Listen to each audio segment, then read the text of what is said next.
Hallelujah. ಕರ್ತನ ಪರಿಶುದ್ಧ ನಾಮಕ್ಕೆ ಸ್ತೋತ್ರ ಉಂಟಾಗಲಿ. ಧ್ಯಾನಿಸುವಂತೆ ಕೊಡಲ್ಪಟ್ಟ ವಾಕ್ಯ ಯಾಜಕ ಕಾಂಡ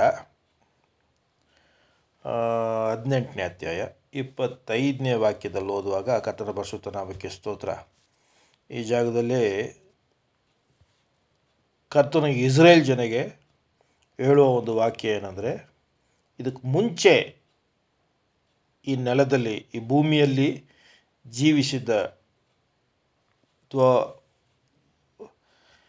ವ್ಯಾಸಂಗ ಮಾಡುತ್ತಿದ್ದ ಜನರನ್ನು ಆ ಭೂಮಿ ಏನು ಮಾಡ್ತಂದರೆ ಕಾರಿ ಬಿಟ್ಟಿತ್ತಂತ ವಾಕ್ಯ ಹೇಳ್ತದೆ. ಕಾರಿ ಬಿಟ್ಟಿತ್ತಂದರೆ ನಾವು ಯಾವತ್ತೂ ಸಾಮಾನ್ಯವಾಗಿ ಉಪಯೋಗಿಸುವ ಒಂದು ವಾಕ್ಯ, ವಾಂತಿ ಮಾಡ್ತಂತ ಕೂಡ ಹೇಳ್ಬೋದು. ಕರ್ತನ ಪರಿಶುದ್ಧ ನಾಮಕ್ಕೆ ಸ್ತೋತ್ರ.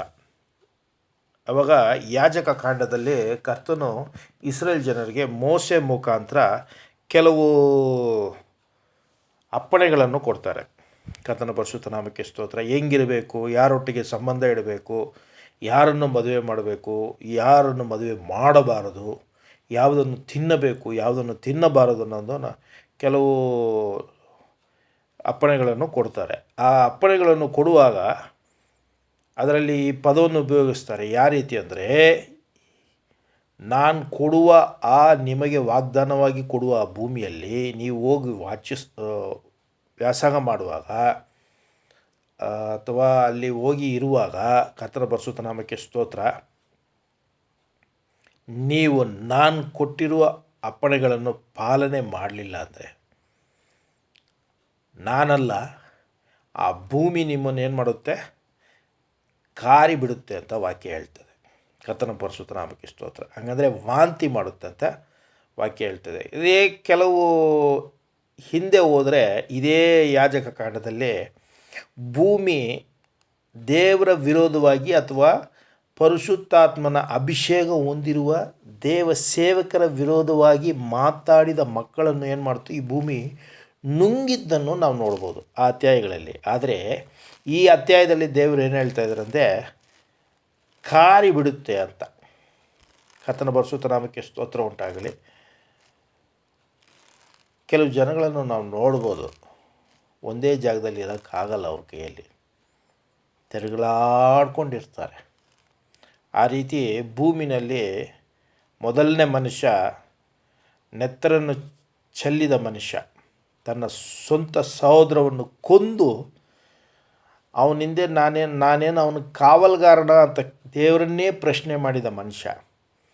ದೇವರು ಅವನು ಕೊಟ್ಟ ಒಂದೇ ಒಂದು ಶಾಪ ಏನಂದರೆ, ಅವನ ನೆಲೆಯಾಗಿ ಭೂಮಿನಲ್ಲಿ ಒಂದು ಜಾಗದಲ್ಲಿ ವಾಸ ಆಗೋಕ್ಕೆ ಸಾಧ್ಯವೇ ಇಲ್ಲ. ಅದೇ ಅವನ ಶಾಪ.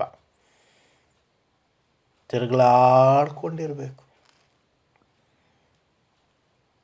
ಅವನಿಗೆ ಮನೆ ಅಂತ ಒಂದಿಲ್ಲ, ಏನಿದ್ರೂ ಗೂಡಾರನೇ, ಟೆಂಟು.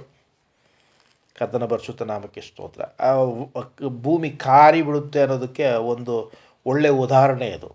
ಕರ್ತನ ಪರಿಶುದ್ಧ ನಾಮಕ್ಕೆ ಸ್ತೋತ್ರ. ಇವತ್ತು ಅನೇಕರು ಕೊಲೆ ಮಾಡೋದು, ಅಥವಾ ಕೆಲವು ಕೊಲೆ ಅಂದರೆ ತಕ್ಷಣ ನಾವು ತಿಳ್ಕೊತೀವಿ, ಚಾಕು ಎತ್ತಿ ಒಬ್ಬನನ್ನು ಚುಚ್ಚಿ ಆತನ ಜೀವವನ್ನು ಆಚೆ ತೆಗೆಯೋದ್ರಲ್ಲೋ ಅಥವಾ ಆತನ ರಕ್ತವನ್ನು ಭೂಮಿಯಲ್ಲಿ ಚೆಲ್ಲಿದ್ರೆ ಸಾಕು, ಅದೇ ಕೊಲೆ ಅಂತ ಇಲ್ಲ. ಕೆಲವರು ಆತನ ಜೀವಮಾನವನ್ನು ಕೊಲೆ ಮಾಡ್ತಾರೆ, ಆತನ ಆದಾಯವನ್ನು ಕೊಲೆ ಮಾಡ್ತಾರೆ, ಆತನ ಸಂಬಂಧಗಳನ್ನು ಕೊಲೆ ಮಾಡ್ತಾರೆ. ಯಾವುದೋ ರೀತಿಯಲ್ಲಿ ಒಟ್ಟಲ್ಲಿ ಅವನನ್ನು ಶೂನ್ಯ ಹಾಕೋದ್ರಲ್ಲಿ ತುಂಬ ತೀವ್ರವಾಗಿ ಕೆಲಸ ಮಾಡ್ತಾರೆ. ಅದೆಲ್ಲ ಕೊಲೆಗೆ ಸಮಾನವಾದದ್ದೇ. ಜೀವ ಎತ್ತೋದಕ್ಕಿಂತ ಆತನಲ್ಲಿರೋ ಎಲ್ಲದನ್ನು ಎತ್ತಕ್ಕೆ ತೀವ್ರವಾಗಿ ಹೋರಾಡ್ತಾರೆ ನೋಡಿ, ಅವನ ಹಿಂದೆ ತಿರುಗ್ತಾರೆ ನೋಡಿ. ಅದು ಕೊಲೆಗಿಂತ ಮಹಾ ದೊಡ್ಡ ಒಂದು ಪಾಪ. ಆ ರೀತಿ ಒಬ್ಬರನ್ನು ಮಾಡೋದ್ರಿಂದ ಕರ್ತನು ಹೇಳುವ ಒಂದು ಒಳ್ಳೆಯ ಕಾರ್ಯ ಏನಂದರೆ, ಆತನನ್ನು ಈ ಭೂಮಿ ಏನು ಮಾಡುತ್ತಂದರೆ ಕಾರಿ ಬಿಡುತ್ತೆ ಅಂತ. ಹಂಗಂದರೆ ವಾಂತಿ ಮಾಡುತ್ತೆ ಅಂತ ಅರ್ಥ. ಕರ್ತನ ಪರಿಶುದ್ಧ ನಾಮಕ್ಕೆ ಸ್ತೋತ್ರ. ದೇವರ ಪ್ರಮಾಣಗಳನ್ನು ಹಿಂಬಾಲಿಸದೆ ಈ ಭೂಮಿನಲ್ಲಿ ನಾನು ಜೀವನ ಮಾಡಬೇಕಂದ್ರೆ ನಾನು ಹಿಂಗಿದ್ರೇ ಜೀವನ ಮಾಡೋಕ್ಕಾಗೋದಂಥ ಒಂದು ಪದವನ್ನು ಇವರೊಳಗೆ ಸೃಷ್ಟಿ ಮಾಡಿಕೊಂಡು ಜೀವನ ಮಾಡೋ ಜೀವಿಗಳಿಗೆ ದೇವರು ಹೇಳೋ ಒಂದು ವಿಷಯ, ಈ ಭೂಮಿ ನಿನ್ನನ್ನು ಏನು ಮಾಡುತ್ತೆ, ಕಾರಿ ಬಿಡುತ್ತೆ. ನಾನಲ್ಲ, ಕರ್ತನ ಪರಿಶುದ್ಧ ನಾಮಕ್ಕೆ ಸ್ತೋತ್ರ, ದೇವರಲ್ಲ, ಈ ಭೂಮಿನೇ ಸಾಕು ನಿನ್ನನ್ನು ಕಾರಿ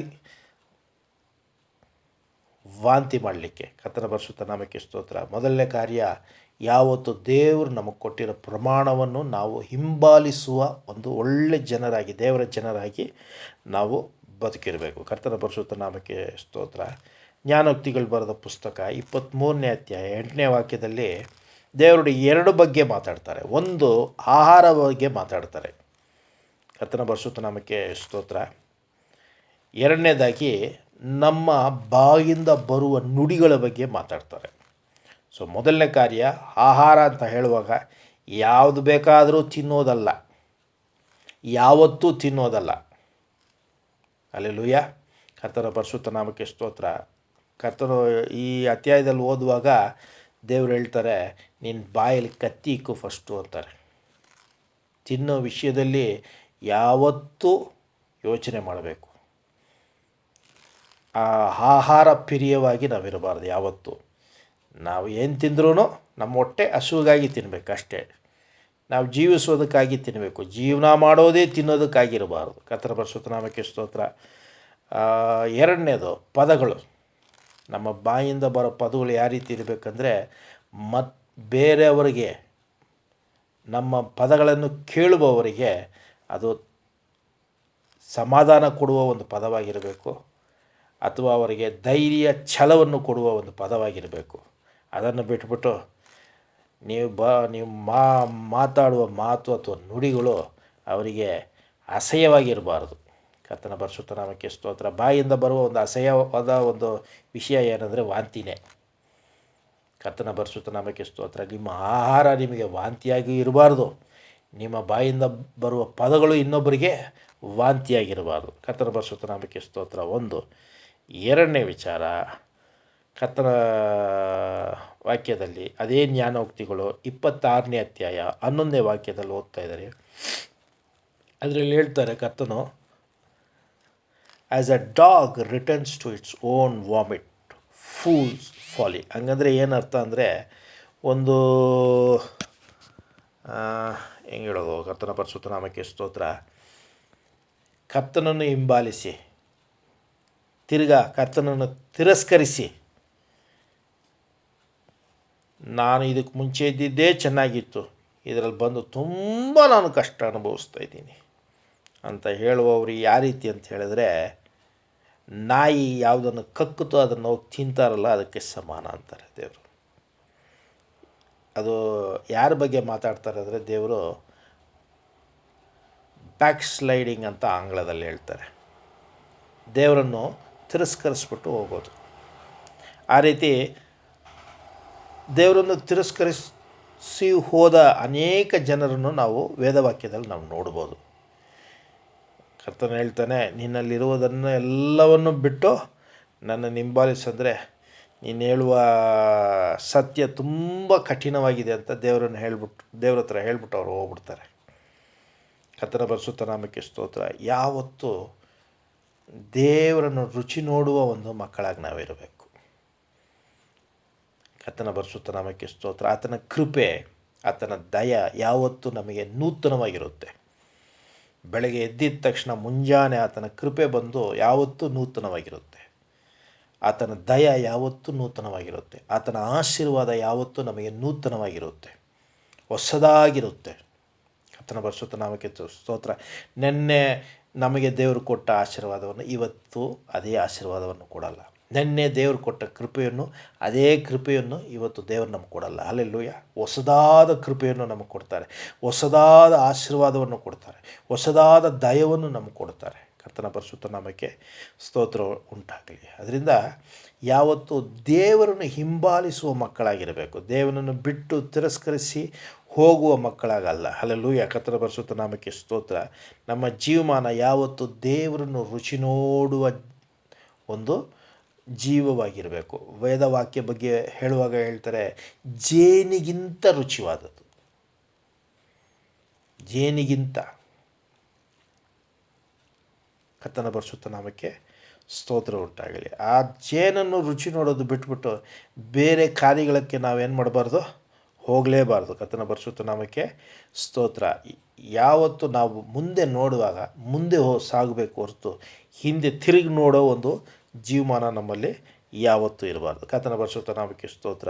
ಕೊನೆಯದಾಗಿ ಯೋನ ಬರೆದ ಪ್ರವಾದಿ ಪುಸ್ತಕ 2ನೇ ಅಧ್ಯಾಯ ಕೊನೆಯ ವಾಕ್ಯದಲ್ಲಿ ನಾವು ಓದುವಾಗ,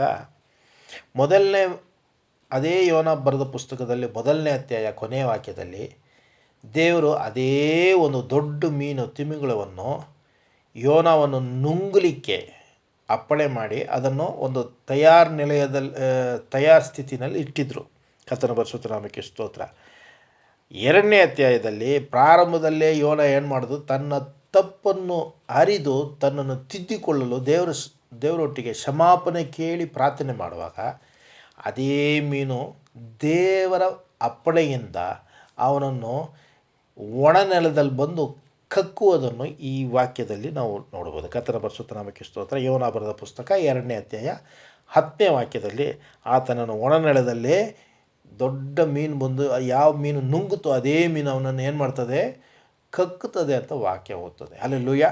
ಕರ್ತನ ಪರಿಶುದ್ಧ ನಾಮಕ್ಕೆ ಸ್ತೋತ್ರ. ಯೋನ ಯಾರಂದರೆ ದೇವರ ಸೇವೆಯನ್ನು ಮಾಡುವ ಒಂದು ಒಳ್ಳೆ ಪ್ರವಾದಿ. ಕರ್ತನ ಪರಿಶುದ್ಧ ನಾಮಕ್ಕೆ ಸ್ತೋತ್ರ. ಬೈಬಲಲ್ಲಿ ಎಷ್ಟೋ ಪ್ರವಾದಿಗಳಿದ್ದಾರೆ. ಅದರಲ್ಲಿ ಈತನು ಬಂದು ಕಿರಿಯ ಪ್ರವಾದಿ ಪುಸ್ತಕದಲ್ಲಿ ಇದ್ದಾರೆ. ಈ ಕಿರಿಯ ಪ್ರವಾದಿ ಪುಸ್ತಕದಲ್ಲಿ ಇದ್ದರೂ ಕೂಡ ಈತನು ಬರೆದ ಪ್ರವಾದಿ ಪುಸ್ತಕ ತುಂಬ ಕಿರಿಯಾಗಿದ್ದರೂ ಕೂಡ ದೊಡ್ಡ ಒಂದು ವಿಷಯವನ್ನು ನಮಗಾಗಿ ಯಾವತ್ತೂ ಹೇಳುವ ಒಂದು ಪದವಾಗಿದೆ. ಹಲ್ಲೆಲೂಯಾ. ಕರ್ತನ ಪರಿಶುದ್ಧ ನಾಮಕ್ಕೆ ಸ್ತೋತ್ರ. ಸೇವೆ ಮಾಡುವವರಿಗೆ ಈ ಪುಸ್ತಕ ಬಹಳ ಪ್ರಯೋಜನವುಳ್ಳದಾಗಿ, ಒಂದು ಅನುಕೂಲವುಳ್ಳದಾಗಿ ಒಂದು ಪ್ರವಾದಿ ಪುಸ್ತಕವಾಗಿದೆ. ಕರ್ತನ ಪರಿಶುದ್ಧ ನಾಮಕ್ಕೆ ಸ್ತೋತ್ರ. ಧೈರ್ಯ ನಮಗೆ ಯಾವತ್ತೂ ಬೇಕು, ವಿಶ್ವಾಸ ನಮಗೆ ಯಾವತ್ತೂ ಬೇಕು ಅನ್ನೋ ಒಂದು ವಿಷಯವನ್ನು ನಮಗೆ ಹೇಳುವ ಒಂದು ವಾಕ್ಯ. ಅಯ್ಯೋ ನಮ್ಮನ್ನೇನು ಮಾಡಿಬಿಡ್ತಾರೆ, ಅಯ್ಯೋ ನಾವೇನಾಗ್ಬಿಡ್ತೀವೋ, ಚಿಂತೆನೇ ಬೇಡಬೇಡ, ನಿನ್ನ ಜೊತೆ ಯಾವತ್ತೂ ಕರ್ತನ ಪರಿಶುದ್ಧ ನಾಮಕ್ಕೆ ಸ್ತೋತ್ರ ದೇವರುಂಟು. ಹಲ್ಲೆಲೂಯಾ. ಇದರಲ್ಲಿ ಏನು ಮಾಡ್ತಾರೆ, ಕರ್ತನಾಗಿ ಹೇಳ್ತಾರೆ, ನೀನು ನಿನೆವೆಗೆ ಅನ್ನೋ ಒಂದು ಪಟ್ಟಣಕ್ಕೆ ಹೋಗಂದರೆ ಈತನು ತಾರ್ಷೀಷ್ ಅನ್ನೋ ಒಂದು ಪಟ್ಟಣಕ್ಕೆ ಹೋಗ್ತಾರೆ. ಕರ್ತನ ಪರಿಶುದ್ಧ ನಾಮಕ್ಕೆ ಸ್ತೋತ್ರ. ದೇವರ ಮಾತಿಗೆ ಯಾವತ್ತು ನಾವು ತಗ್ಗಿ ನಡೆಯುವ ಒಂದು ಒಳ್ಳೆ ದೇವರ ಮಕ್ಕಳಾಗಿರಬೇಕು. ನೀನು ಯಾರಾಗಿರು, ನೀನು ಪ್ರವಾದಿ ಆಗಿರೋ, ಬಿಷಪ್ ಆಗಿರೋ, ಕಾರ್ಡಿನಲ್ ಆಗಿರೋ, ದೇವರ ಸೇವಕನಾಗಿರೋ, ಸೇವಕಿಯಾಗಿರೋ, ಕರ್ತನ ಪರಿಶುದ್ಧ ನಾಮಕ್ಕೆ ಸ್ತೋತ್ರ. ಚರ್ಚ್ ನಡೆಸದಿರೇ ಇರೋ, ವಿಶ್ವಾಸಿಗಳಿರಲಿ, ವಿಶ್ವಾಸಿಗಳು ಇಲ್ಲದಿರೇ ಹೋಗಲಿ, ನೀನೊಂದು ವಿಶ್ವಾಸಿಯಾಗಿರೋ, ಅಥವಾ ಸಭೆಯಲ್ಲಿ ಒಂದು ಹಿರಿಯ ಒಂದು ವಿಶ್ವಾಸಿಯಾಗಿರೋ, ಯಾವುದೇ ಸ್ಥಿತಿಯಲ್ಲಿದ್ದರೂ ಕೂಡ ದೇವರ ಮಾತಿಗೆ ತಗ್ಗಿ ನಡೆಯುವ ಒಂದು ಒಳ್ಳೆ ವಿಶ್ವಾಸಿಯಾಗಿರಬೇಕು. ಕರ್ತನ ಪರಿಶುದ್ಧ ನಾಮಕ್ಕೆ ಸ್ತೋತ್ರ. ಈತನು ಅಷ್ಟು ದೊಡ್ಡ ಪ್ರವಾದಿ, ಆದರೆ ದೇವರ ಮಾತಿಗೆ ತಗ್ಗಿ ನಡೆಯಲಿಲ್ಲ. ಅದಕ್ಕೆ ವಿರೋಧವಾಗಿ ಆತನು ತನ್ನ ಪ್ರಯಾಣವನ್ನು ತೊಡಗಿಸ್ತಾರೆ. ಕರ್ತನ ಸ್ತೋತ್ರ. ಆದರೆ ಪ್ರಯಾಣ ಯಾವತ್ತೂ ನೀನು ಎಲ್ಲಾದರೂ ಪ್ರಾರಂಭಿಸ್ಬೋದು, ಆದರೆ ಯಾವತ್ತು ಮುಕ್ತಾಯ ಅನ್ನೋದು ದೇವ್ರು ಮಾಡೋದು ಒಂದು ವಿಚಾರ. ಹಲ್ಲೆಲೂಯಾ. ಯಾವಾಗ ಪ್ರಾರಂಭ ಅನ್ನೋದು ದೇವ್ರ ಕೈಯಲ್ಲಿ ಇರ್ತದೋ ಅದೇ ಥರ ಮುಕ್ತಾಯ ಅನ್ನೋದು ಕೂಡ ದೇವ್ರ ಕೈಯಲ್ಲೇ ಇದೆ ಅನ್ನೋದನ್ನು ನಾವು ಯಾವತ್ತೂ ಮರಿಬಾರ್ದು. ಪ್ರಾರಂಭಿಸಿದ್ದು ಕರ್ತನೆ. ಈತನಿಗೆ ಹೇಳಿದ್ದು ನೀನು ನಿನೆವೆ ಪಟ್ಟಣಕ್ಕೆ ಹೋಗು ಅಂತ. ಆದರೆ ಇವನ ಪ್ರಯಾಣ ಎಲ್ಲಿ ಪ್ರಾರಂಭಿಸ್ತಾ ಅಂದರೆ ನಿನೆವೆ ಪಟ್ಟಣಕ್ಕೆ ಹೋಗೋಕ್ಕಲ್ಲ, ತಾರ್ಷೀಷ್ ಪಟ್ಟಣಕ್ಕೆ ಹೋಗೋಕ್ಕೆ. ಕರ್ತನ ಪರಿಶುದ್ಧ ನಾಮಕ್ಕೆ ಸ್ತೋತ್ರ. ದೇವ್ರು ಹೆಂಗೆ ಪ್ರಾರಂಭಿಸ್ತರೋ ಹಂಗೆ ಪ್ರಾರಂಭಿಸಿದ್ರು, ಆದರೆ ಮುಕ್ತಾಯ ಯಾವ ರೀತಿ ಯೋನ ನೆನೆಸ್ತನೋ ಆ ರೀತಿ ಆಗಿಲ್ಲ. ದೇವರು ಯಾವ ರೀತಿ ನೆನೆಸ್ತರೋ ಅದೇ ರೀತಿಯಲ್ಲಿ ಕರ್ತನು ಆತನ ಪ್ರಯಾಣವನ್ನು ನಡೆಸ್ತಾರೆ. ಹಲ್ಲೆಲೂಯಾ. ನೀನು ತಾರ್ಷೀಷಲ್ಲಿ ಹೋಗಿ ಸೇವೆ ಮಾಡೋದು ನಿನ್ನ ಕೆಲಸ ಅಲ್ಲ. ಕರ್ತನ ಪರಿಶುದ್ಧ ನಾಮಕ್ಕೆ ಸ್ತೋತ್ರ. ದೇವ್ರು ಏನು ಹೇಳಿದ್ರು, ಅವನ್ನ ಮೀನು ಬಾಯಿಂದ ಕರ್ಕೊಂಡೋಗಿ ಒಣ ನೆಲದಲ್ಲಿ ಕಾರಿ 3ನೇ ಅಧ್ಯಾಯ ಮೇಲೆ ನೀವು ಓದಿದ್ರೆ ಕೊನೆಗೆ ಅವನು ಎಲ್ಲಿ ಸೇವೆ ಮಾಡ್ತಾನೆ ಅಂದರೆ ತಾರ್ಷೀಷಲ್ಲ, ಯಾವ ರೀತಿ ದೇವರು ದಿಟ್ಟವನ್ನು ತನ್ನ ಆಲೋಚನೆಯನ್ನು ಅಲ್ಲಿ ಸ್ಥಾಪನೆ ಮಾಡಬೇಕಂತ ನೆನೆಸ್ತರೋ ಅದೇ ರೀತಿಯಾಗಿ ಯೋನ ಆದನು ನೆನೆವೆನಲ್ಲೇ ಕರ್ತನ ಸೇವೆಯನ್ನು ಮಾಡುವಂತೆ ಅಲ್ಲಿ ಅವನನ್ನು ನೆನೆವೆಗೆ ಕರ್ಕೊಂಬರೋದನ್ನು ನಾವು ನೋಡ್ಬೋದು. ಕರ್ತನ ಪರಿಶುದ್ಧ ನಾಮಕ್ಕೆ ಸ್ತೋತ್ರ. ಮಾಂಸದಲ್ಲಿ ನಾವು ಏನಾದರೂ ನೆನೆಸ್ಬೋದು, ಮಾಂಸದಲ್ಲಿ ನಾವು ಯಾವ ರೀತಿಯಾದರೂ ನಡ್ಕೋಬೋದು. ಆದರೆ ಕರ್ತನು ನಡೆಸುವ ದಾರಿಯಲ್ಲಿ ನಾವು ಯಾವತ್ತೂ ನಾವು ನೆನೆಸಂಗೆ ನಡಲಿಕ್ಕೆ ಸಾಧ್ಯವೇ ಇಲ್ಲ. ಕರ್ತನ ಪರಿಶುದ್ಧ ನಾಮಕ್ಕೆ ಸ್ತೋತ್ರ. ನಿಮ್ಮನ್ನು ಸರಿಯಾದ ದಾರಿಯಲ್ಲಿ ನಡೆಸುವವನು, ಸರಿಯಾದ ರೀತಿಯಲ್ಲಿ ನಡೆಸುವವನು ಆತನು ಒಬ್ಬನೇ. ನಿಮ್ಮನ್ನು ಒಂದು ಜಾಗದಲ್ಲಿ ಅವರು ಕರ್ಕೊಂಬಂದು ಇಟ್ಟಿದ್ದಾರಂದರೆ ಆತನ ಒಂದು ದಿಟ್ಟವಿಲ್ಲದೆ ಆತನಲ್ಲಿ ಯಾವ ರೀತಿಯಲ್ಲೂ ಕರ್ಕೊಂಬರಲ್ಲ. ಕರ್ತನ ಪರಿಶುದ್ಧ ನಾಮಕ್ಕೆ ಸ್ತೋತ್ರ. ನಿನ್ನನ್ನು ನೆನೆವೆಗೆ ಹೋಗಂದರೆ ಯಾವತ್ತೂ ನೆನೆವೆಗೆ ಹೋಗಿ, ತಾರ್ಷೀಷ್ಗೆ ಹೋಗಂದರೆ ತಾರ್ಷೀಷ್ಗೆ ಹೋಗಿ. ಕರ್ತನ ಪರಿಶುದ್ಧ ನಾಮಕ್ಕೆ ಸ್ತೋತ್ರ. ಆದರೆ ಕರ್ತನ ವಿರೋಧವಾಗಿ ಯಾವತ್ತೂ ಯಾವ ಕಾರ್ಯವನ್ನು ನಾವು ಮಾಡುವ ಮಕ್ಕಳಾಗಿರಬಾರ್ದು. ಅಲ್ಲೆಲ್ಲೂಯ. ಹಂಗೆ ಕರ್ತನ ವಿರೋಧವಾದ ಕಾರ್ಯವನ್ನು ಮಾಡುವವಾಗಿದ್ದರೆ ನಮ್ಮ ಪ್ರಯಾಣ ಹೇಗಿರುತ್ತಂದರೆ, ನಮ್ಮನ್ನು ಕರ್ಕೊಂಬಂದು ಬಿಡೋರು ಹೆಂಗೆ ಬಿಡ್ತಾರಂದರೆ ಹಂಗಂದರೆ ವಾಂತಿ ಮಾಡೋ ರೀತಿ ನಮ್ಮನ್ನು ಕರ್ಕೊಂಬಂದುಬಿಡ್ತಾರೆ, ಗೌರವವಾಗಿ ಅಲ್ಲ. ಅಲ್ಲೆಲ್ಲೂಯ. ಕರ್ತನ ಪರಿಶುದ್ಧ ನಾಮಕ್ಕೆ ಸ್ತೋತ್ರ. ಅದರಿಂದ ಯಾವತ್ತೂ ದೇವರು ನಮಗೇನು ಹೇಳಿದ್ರು ಅದನ್ನು ಮಾಡೋಣ.